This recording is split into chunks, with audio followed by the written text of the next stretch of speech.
Great. So welcome, everyone. So Celo is an open platform that aims to make financial tools accessible to everyone. Okay, I'm seeing something else here. Okay. And we believe at Celo that in order to build a truly inclusive financial system, we need to first focus on those who are currently excluded from that system. And we believe that by doing that, in the long term, we're actually able to build a more resilient, a more full-featured, and really a system that is for everyone. And so the team, over the last year or so, has done extensive user research all over the world, including almost 100 in-depth interviews. And there was a surprising consistency in some of the learnings, irrespective of whether we were talking to a student in Argentina or someone in a refugee camp in Tanzania. Meet Kaburu.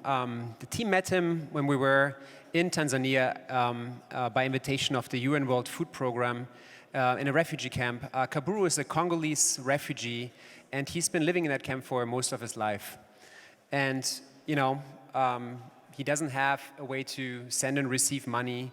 He doesn't have a way to kind of really store value. And when asked about, sort of his outlook on life, this is what he said. Life is not good, it is not bad, it's just living. There's no other way. And that's really a sentiment that came through a lot. And kind of that, economic participation that's really not possible because, among other things, a lack of access to financial infrastructure. But it's not just about making money, accessible digitally more easily. This is really rethinking the features of money itself. And if you think about sort of society's means of payment, it hasn't really changed all that much since the 1600s, when the Bank of Sweden and the Bank of England started issuing notes. For by and large, it's usually kind of issued by or it's reserve, backed by a fractional reserve. It's issued by kind of a nation state, and it's established by fiat. And if you look at that, that's certainly useful, and I think that's those features are valuable for certain use cases longer term. But it also really leaves a vast opportunity space open, some of which has been explored on the margins. Things like local currency tied to local goods, demurrage charged currencies, or even currencies earned into existence through universal basic income. And so I want to take you to Brazil now, to a small town called Curitiba. And Curitiba had a trash problem, a garbage problem. It had seen rapid growth, and especially kind of around the city centers, in the favelas, trash was just piling up. The streets were too narrow, garbage trucks weren't able to kind of get through, and so the mayor at the time, this is in the 70s, had this brilliant idea of saying, okay, I basically will issue bus tokens so people, if they bring trash to sort of these pre-installed containers, sorted, then they'll get a bus token and they're able to go downtown and find work. And the municipal bus system had been heavily underutilized at the time, but through the issuance of these bus tokens, actually got much more usage, and Curitiba got rid of its trash problem. And it's phenomenal because the economic results, Curitiba kind of grew economically much more than any other city in that region, and even compared to the whole of Brazil. And that's a really powerful example of a local currency, functional currency, existing alongside sort of the established national currencies.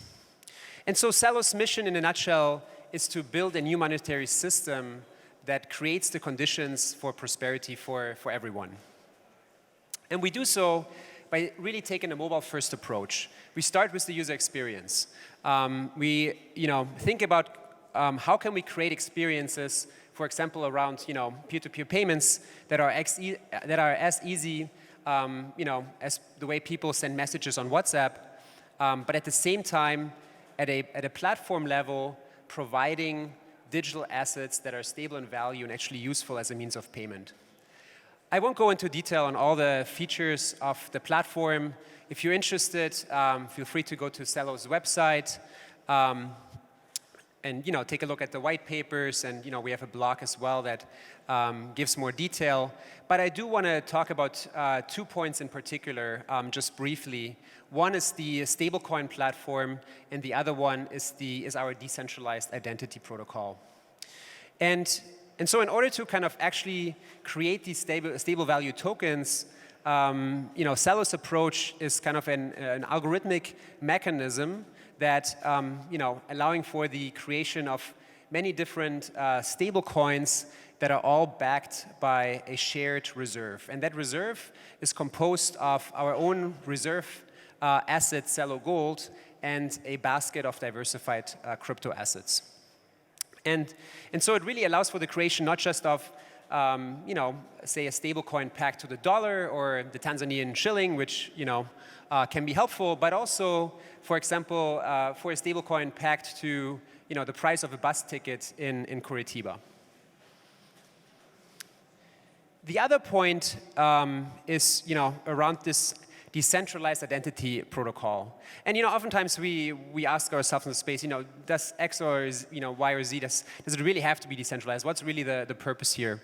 And the value here really is, and I think Jutta made a great point in her presentation, when it comes to actually kind of sending a payment, for example, unless you rely on a central ID provider or wallet such as Facebook, WeChat, or even Coinbase or Luno, I think I saw Marcus right there, then there's really no way to send a payment to someone easily who's outside one of those systems, mostly because you wouldn't have an easy way to kind of know their address.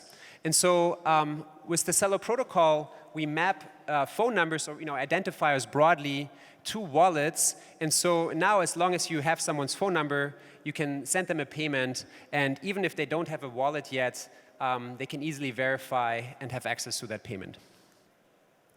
Why now? I mean, this is not just for Celo, but broadly for tackling this problem of bringing more financial and products and services to everyone in the world. Obviously, mobile connectivity and sort of the rise of Android have really kind of changed the game. Mobile money is really an established paradigm, right? Paying with your phone is really something people are starting to be very familiar with. And cryptocurrencies have started to pop up as currency alternatives, particularly in places with unsound currency.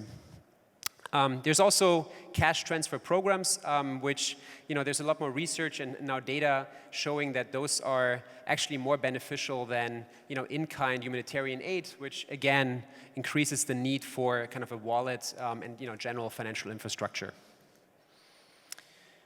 And so Celo's teams are here in Berlin. We're also in San Francisco and come from really a variety of backgrounds. That's kind of one of the things that got me excited about crypto is sort of this real diversity of backgrounds. It's not just everyone kind of in tech, but you kind of need economists on the team. You need people that have finance, payments experience that, in our case, are coming from the humanitarian world, cryptographers, right? You kind of want to have a very broad range of opinions and input in creating this kind of solution.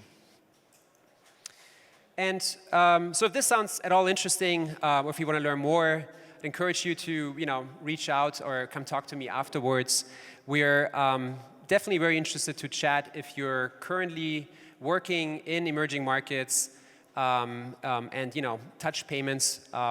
We also, if the mission resonates with you, consider going to our partners Give Directly website. They're right now raising funding for a cash transfer program that they're going to roll out in crypto on the Celo platform in Liberia.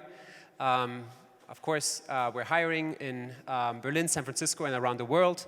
And then if you're more technically inclined and are interested in running a validator or a full node for a proof of stake network, please also come in and see me afterwards. Thank you.